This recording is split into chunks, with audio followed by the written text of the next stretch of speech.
What is up, duelists? The next few weeks, a lot is gonna happen. This weekend, we're gonna have YCS Little coming up. The next weekend, I'm gonna play YCS Anaheim, and the weekend after, I'm gonna play YCS Sao Paulo. With these three big events, the season just starts. Because after those events, the World Points race, which I'm gonna do, will continue and will start fully. Because in November, I think there's like four or even five big regionals in November that can give you a total of like 300 or 400 points, which could be crazy, crazy important to do the race. Doing well at all those tournaments, you're almost not like guaranteed, but you're like in a very, very good position already. So I'm definitely gonna work hard to make myself become a good, be in a good position already, so I don't have to hustle, and maybe I can even for the future events say, even if there's like regionals and an American or South American YCS on the same weekend, I can say, you know what, I have enough points, I can lean back, I can go play the YCS, just like enjoy it. That would be the goal. And yeah, it is a lot of work, of course, as you all for sure know. And because it is so much work, I would like to share with you guys my ways of preparing for a tournament, what I'm what I do, how do I prepare, not only like mentally, but also like how do I like even attack this challenge? How do I do the fundamentals and my ways to figure out what deck I want to play, my ways to figure out the cards I want to have in my deck, the non-enchant choices, and so on and so forth. So with that being said, I have some things to show you, and I would say let's just start. For the first thing, my main way to work and prepare for the tournament is I created an Excel sheet that's called, I named it champion because I want to be a champion. And yeah, I just manifested, and I just think the more I say, the more I say to myself, it's gonna happen. You can see it with Triv. He fucking called it that he's gonna win a YCS in 2024, and so did he. And he did. Um, yep, that was amazing. And with this way of like work, this way of preparation for the tournament, I think you have a lot of that data to work with. The thing is, for this to work, you either have to create a group of testing partners, a group that will note every single match they play. So then, with the more data you have, the more accurate are your results gonna be. For example, here I prepared for Vices Vancouver, and I just noted every single match I played for my during my testing. There it was even more. I think I started testing before August 4th, and there were some in real life testing I did not note because there was like so much testing going on, and I was not able to just quickly say like, yeah, you know what, sorry, I gotta just pause it real quick at locals and just gotta note what I just did, or know what just happened, why I won, why I lost, what happened, like the issues I had with the deck or the list. um yeah, so as you can see, it all starts like very simple. I have the dates, I have the deck I played, I have the opponent's deck, I have the result, I have the rock paper scissors if I won or lost. Then I have game one, game two, and game three. With those games, I just note stuff like, yep, he triple hand trapped me. I half board through, made a half board through it. But I still managed to win. Then game two, I lost to full board plus draw, impulse, and crow. Could have won if he didn't have like three other hand traps next to the full board. Then the last card, the last game, I smashed after he rolled me. That was, yeah, for the previous YCs when Smasher was legal. God, thank you for Smasher not being legal anymore. I mean, it's the only correct decision from Konami.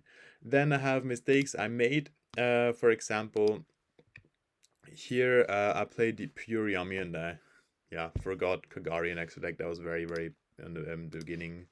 I just built the decks real quick on DB, and that happens. Or also, I was playing Snake Eye Yummy, and I didn't play the Moon in the extra deck, which, yeah, or I forgot the Super Poly target. That's like some not like real mistakes, but still stuff that I wanted to mention why it kind of influence the game. Um, but then I also noticed some other mistakes I did. Like if I didn't think about something, or if I had something wrong in my mind. For example, here I was playing Dracotail against Vanquish Soul Q9, and I thought at that point I would have to attack the highest Vanquish Soul attack monster on the field if Rock is there.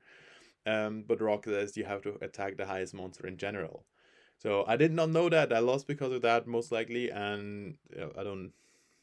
Yeah, game two misplayed into Rock, attacked with the wrong monster. Shouldn't come to that spot. He misplayed bad.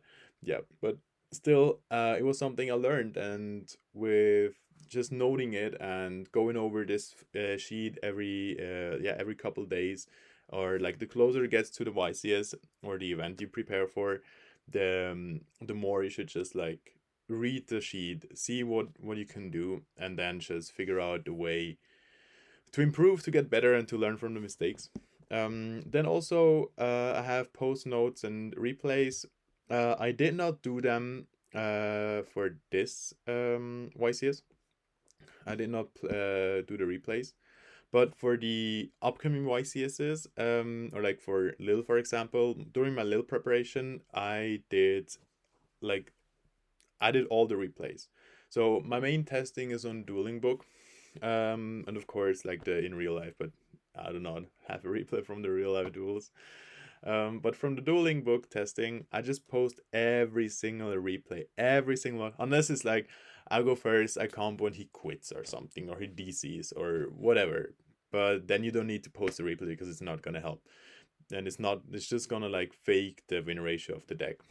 Speaking of that, what you can do if you have like a good amount of testing data, you can go to the deck and you can just select the deck you want to see. For example, you only go for Dracotail, or you only go for, I didn't test Dracotail that much apparently. But if you only go for Dracotail, for example, you see the results. You see I'm like 3-2 for Dracotail. Then I can also see if I won the games, I lost the roll, the rock paper scissors, or if I lost those games. And then figure out, maybe I have to adjust like the going second game one, or maybe I have to somehow focus more on building a board, maybe even put in some more engine to have a stronger game one if you go first in a deck that the not like the engine is a kind of a breaker, for example, like Mitsurugi. And yeah, that is like the main way I'm preparing right now for the tournaments. And if you have a lot of data, then you can just filter and you can see which deck has the best win ratio, and technically that deck should be the one to play, the one to pick. It obviously depends what decks you're gonna play against. But the cool thing about having a sheet like this, you can even adjust. For example, if you play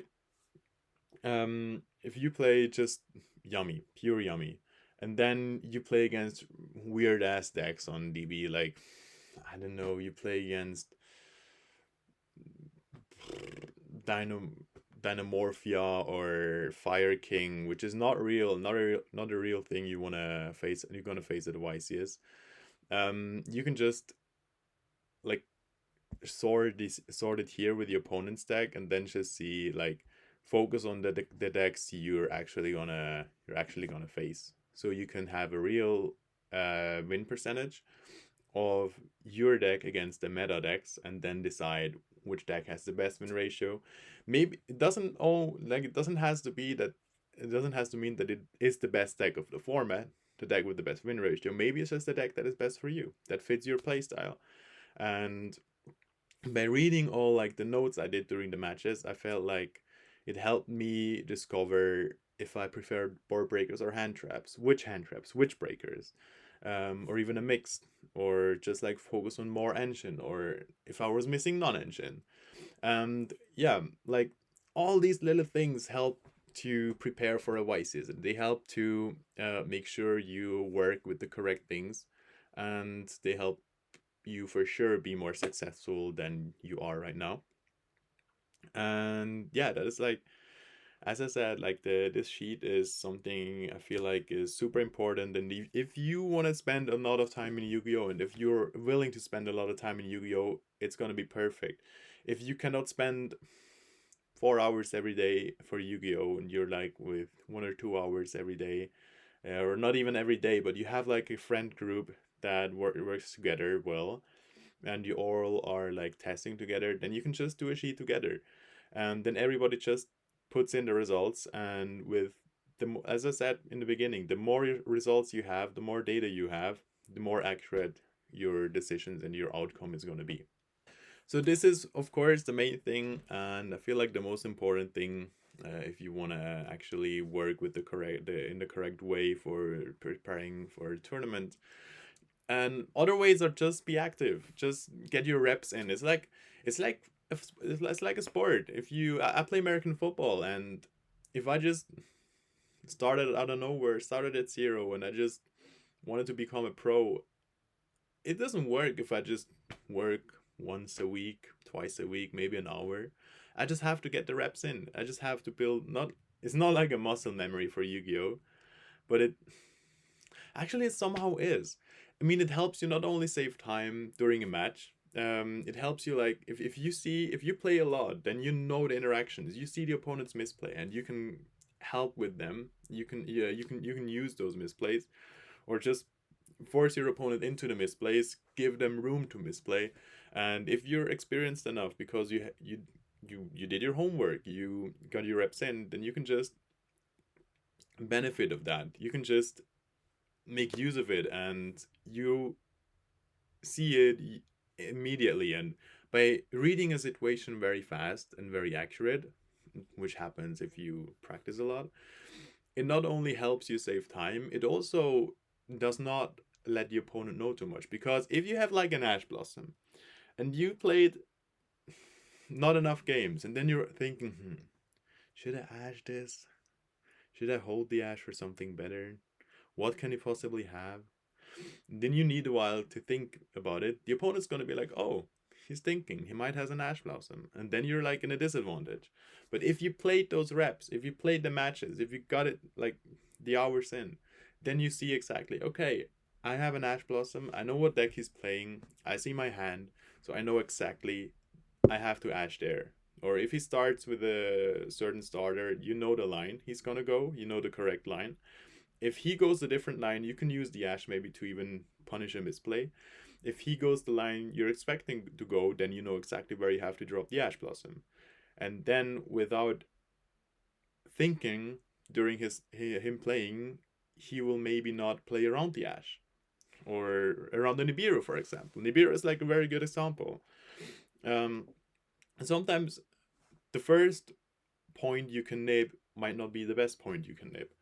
It was like the case against Malice in the last format, because if they just started comboing, there were some spots where you could nibs to put them on have an extender, but there are some other points where you can nib. Maybe just wait until they summon Elliot, Echo Talker, want to summon back, then you nib there, so you take away the Echo, and you take away some bodies on the field, which might trade more with more than it would have traded if you dropped it early, because with one extender they just go to the full board anyways. Yeah, these are like the core things. I feel like the most important things, or tips I can give you. Um, and of course I can go more in depth, as you might heard of it, because I talked in the previous videos about it. I do offer coaching. I haven't put that much time into it lately, I know, but I will get into it back into it again. I offer coaching not only for certain decks, just like dueling in general, how to get better at Yu-Gi-Oh, because I feel like I spend a lot of time in it, and have a lot of good thoughts about it, and I want to share this. um I don't just want to, of course I want to be the best, but I don't want just like me to be the best. I'm also happy if I can help someone become better. It shows myself success, like it feels like success to me. And I had students before, and they told me they got better, they got so much better, and they appreciated it, and it was so fun to work with. They started getting more creative and everything. And sometimes even I was able to profit from their ideas because maybe they think about something I wouldn't have thought, just because we think in different ways. Yeah, with that being said, I hope you enjoyed this video. It is very different. It has nothing to do with a specific deck. But it is definitely something very important, not enough people talk about. And if you want to see more of this content, make sure to click on subscribe, make sure to get notifications on when I post something, and of course like and comment. See you next time.